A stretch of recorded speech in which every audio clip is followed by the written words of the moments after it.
தற்பொழுது அந்த தேர்தல் வாக்கு எண்ணிக்கையினுடைய முன்னணி வந்திருக்கக்கூடிய நிலையில் அகில இந்திய அளவில் பாரதிய ஜனதா கட்சி அதிக இடங்களில் முன்னிலையில் இருக்கின்றது. தமிழகத்தை பொறுத்த அளவில் தற்போது திமுக கூட்டணி முன்னிலையில் இருக்கின்றது. தென்சென்னையை பொறுத்தவரை தமிழிசை சவுந்தரராஜன் திமுக வேட்பாளர் தமிழச்சி தங்கபாண்டியனுக்கு கடுமையான போட்டியை கொடுத்து கொண்டிருக்கின்றார்.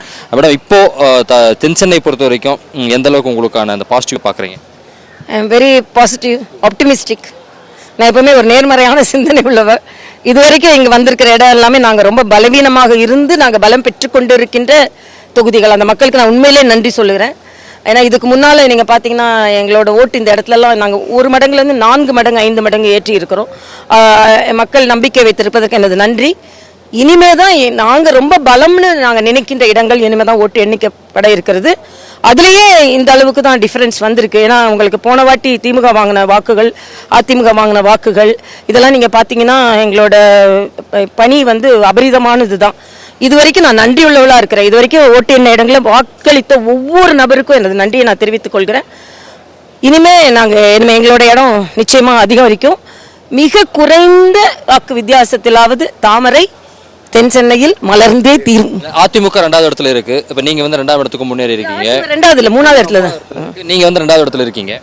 நாங்க 2வது இடத்தை தாண்டி போய்கொண்டு இருக்கோம். 2வது இடத்துல இருக்கிறேன் நான் சொல்ல மாட்டேன். 2வது இடத்திலிருந்து முதலை நோக்கி போய்கொண்டு இருக்கிறோம். அகில இந்திய அளவில் எப்படி பாக்குறீங்க பிஜேபியினுடைய? ஏன்னா கருத்து கணிப்பில் 350 இடங்களுக்கு அதிகமாக கொடுத்தாங்க. ஆனா இப்ப பாத்தீங்கன்னா ஒரு 380+ அந்த ரேஞ்சில் இருக்கீங்க. இப்ப கருத்து கணிப்பில் பொய்யாகி ஒருவேளை இந்தியா கூட்டணி கொஞ்சம் அதிகமான இடங்களை கேப்சர் பண்ணிருக்கோம். யூபியில எல்லாம் கொஞ்சம் முன்னிலையில் இருக்காங்க. அதாவது நீங்க யுபி மாதிரி இடங்களில் கொஞ்சம் சவால் இருந்தது. ஏன்னா ஒன்னே நம்ம சிந்திக்கணும். பல இடங்களில் பாஜக தனியாகவும் மற்ற எல்லா கட்சியும் கொள்கை ரீதியாக எதிர்த்து கொண்டிருந்தவர்களும் ஒன்னா நிற்கிறாங்க. ஸோ எப்படி தமிழ்நாட்டில் ஒரு அரித்மெட்டிக் எப்படி திமுக கூட்டணியில் இருக்கிறதுனால அவங்க சாதனைனால அவங்க இப்போ ஓட்டுகள் அதிகமாக அவங்ககிட்ட இருக்கிற கூட்டணியின் எண்ணிக்கையில் அதிகம் வாங்குறாங்க. அதே மாதிரி தான் இதே பிக்சர் தான் வட இந்தியாவில் இருக்குது.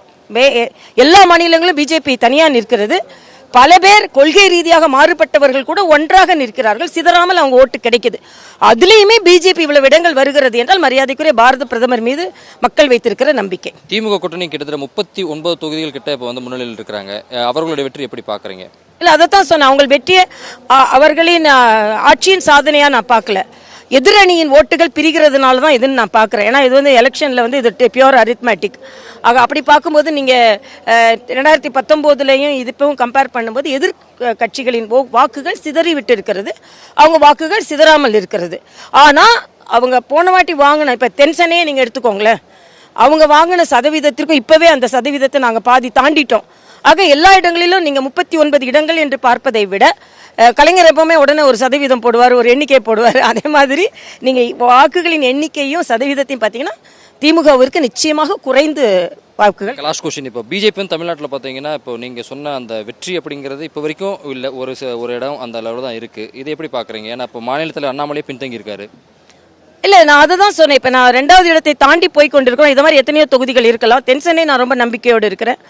அதே மாதிரி பல இடங்களில் நாங்கள் 2வது இடம் வந்திருக்கோம். திராவிட கட்சிகள் இல்லாமல் பாஜகவுக்கு இப்படிப்பட்ட ஒரு சூழ்நிலை வரதே நம்ம ரொம்ப மகிழ்ச்சியான விஷயம் தான். ஆனால் என்னை பொறுத்த வரைக்கும் எப்பவுமே முதல் வந்தால் தான், இடம் வந்தால் தான் இன்னும் கூடுதல் மகிழ்ச்சி அடைவேன். அது வரும்னு நான் நினைக்கிறேன்.